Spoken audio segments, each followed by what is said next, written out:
guys. So excited for this first performer. He's amazing, performs all over town. Please give a warm welcome for Jon Bershad!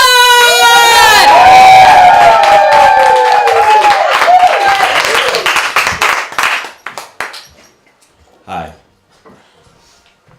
Oh, I'm sorry. I'm frazzled today. I had a walk of shame this morning. Yeah. That's when I try to run a full city block and then I get winded halfway through and have to walk the rest. So embarrassing. Especially because it was in full view of the stranger I fucked last night. Yeah, it's tough. I'm getting more and more of those walks of shame recently because I am getting older. It's true, I am. I turned 26 recently. Not that recently, it was 4 years ago.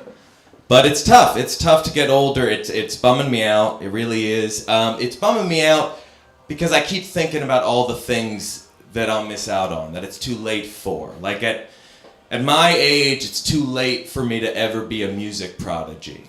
It's not going to happen. My age, no matter how hard I try, I will never be a professional athlete. And at my age, if I were to enter the Charlie Brown universe, I'd just be a trombone noise. That sucks. Because I have so much to say to those characters. I'm a little insecure about getting older. I am. I wish I had more confidence. I wish I had more confidence about everything. Specifically, I thought about this. I wish I had the confidence of a 1990s ad executive. Not every 1990s ad executive, that would be crazy. Specifically only one. I don't know anything about them, I know where they worked. I wish I had the confidence of the 1990s ad executive who worked for Herbal Essences.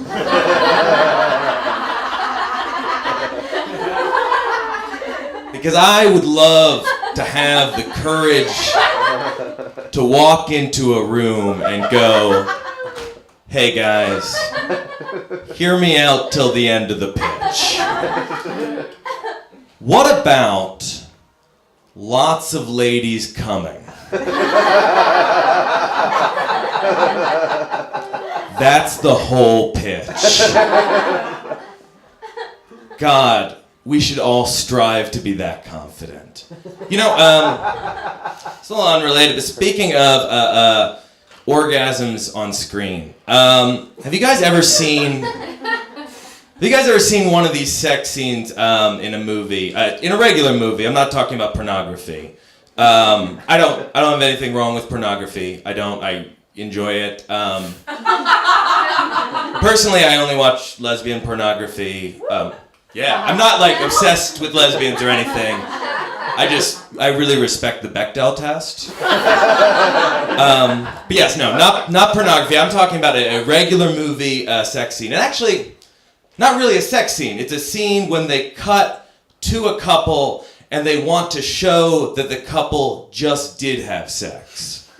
Like, have you ever seen this? They cut to the couple, they're both in bed. When they cut there, both people fall back into bed. Overcome with pleasure and exhaustion. What position were they just doing?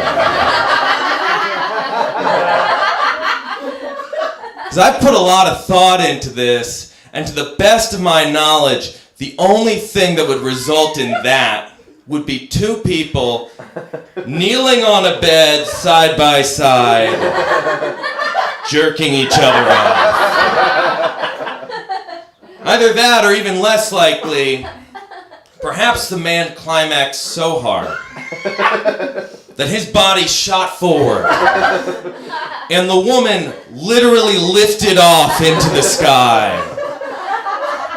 And in a move akin to a hamburger patty being flipped over on the grill, she rocketed upwards, flipped over, came back down right at the moment that he hit the mattress. If you ever see one of those scenes, one of those two things just happened. My girlfriend does not want to try either. It's okay, I guess some people do not want to make love the way the movie stars do. What was I talking about before I talked about a man ejaculating a human being into the sky? Oh right, being a 30-year-old adult. I'm bummed about getting old, and it's tough to I don't have time to get bummed about getting older because I have so many other things to get bummed about. Things are so bad right now in this country, and I don't want to bring people down. I don't want to talk about politics. I think we need an escape.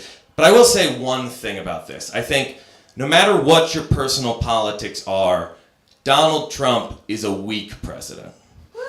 Thank you. I'm very brave. Yeah, I walked into this Brooklyn bar and I said, "Watch out." I'm gonna tell it like it is. But no, I'm serious.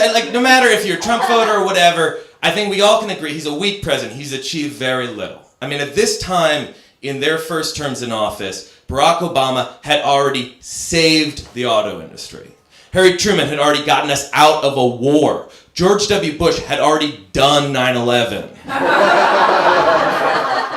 And I think Trump just needs to work harder. And I want him to succeed. I don't want him to fail. I don't. As an American, I don't want him to fail.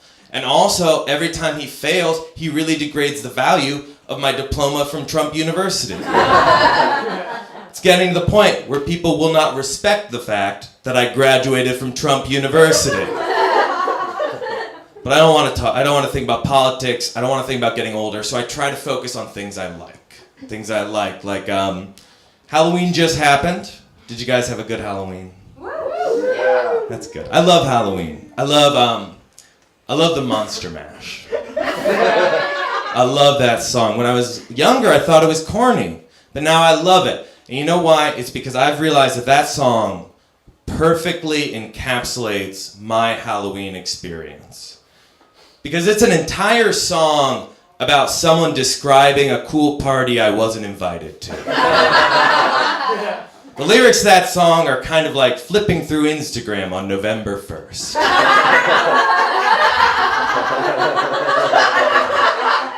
Oh.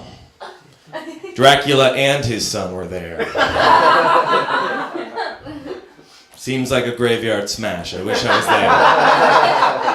That's cool. I wish I got out and did more fun things with friends, but I always find a reason not to go. A few months ago, a bunch of friends of mine invited me to come over, hang out, and watch the Mayweather-McGregor fight. And I refused to go on ethical grounds. I didn't want to go. I said to them, hey, if I wanted to watch a racist fight a wife beater, I would go to my parents' house. Because they have it on pay-per-view. I shouldn't have put a space between those two parts of that sentence. But I didn't go. I want to try to be more positive. I want to think about more fun things. I want to also I want to look better. I want to look better as I get older. I've started going to the gym. Obviously not a lot. But I am. I also want to dress better. But I also get distracted by weird things. I'm not a big fashion guy. Like I was in a clothing store recently, and you know what gets a bad rap? Sweatshirts. Stick with me. Sweatshirts are great. So why did we name them after their worst side effect? They're shirts that make you warm. They should be warm shirts. But we named them after the fact that there is a possibility you may get too warm. That's bullshit. I feel like sweatshirts were named by the guy who hates the guy who invented sweatshirts. What did Mark make? I can see how that would go wrong.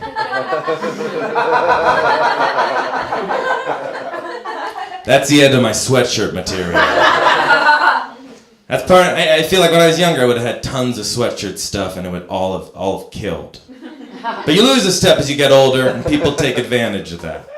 It's true. This is a true story. This happened literally a few days ago. My grandfather got a telephone call.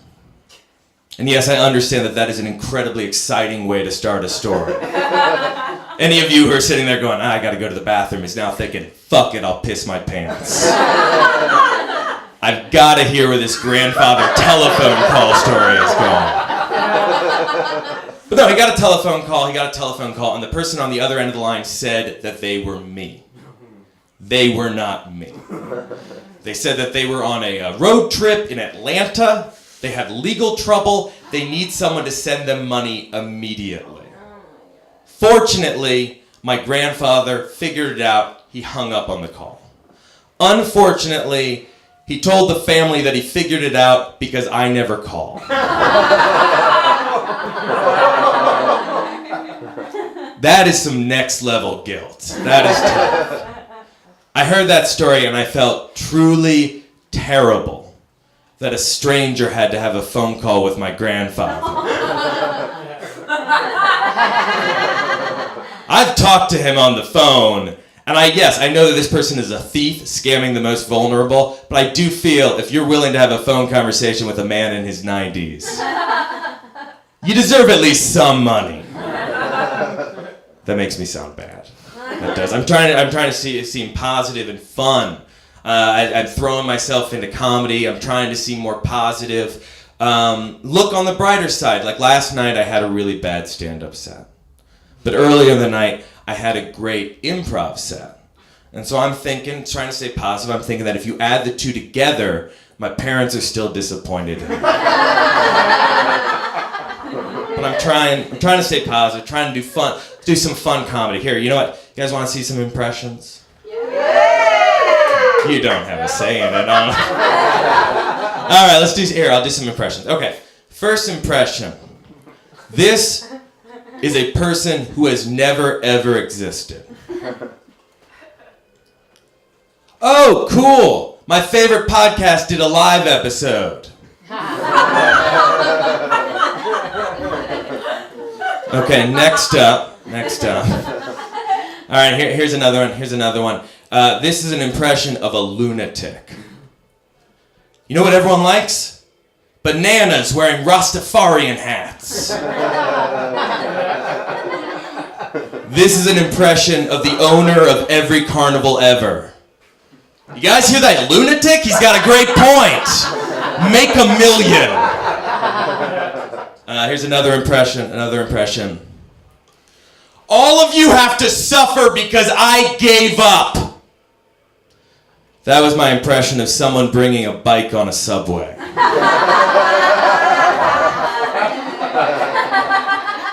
All right.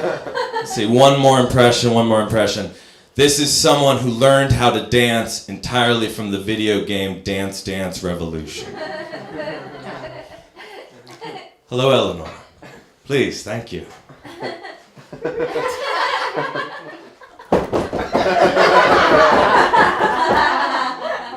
Thank you. Those are some impressions. It's going well. Doing comedy, having fun.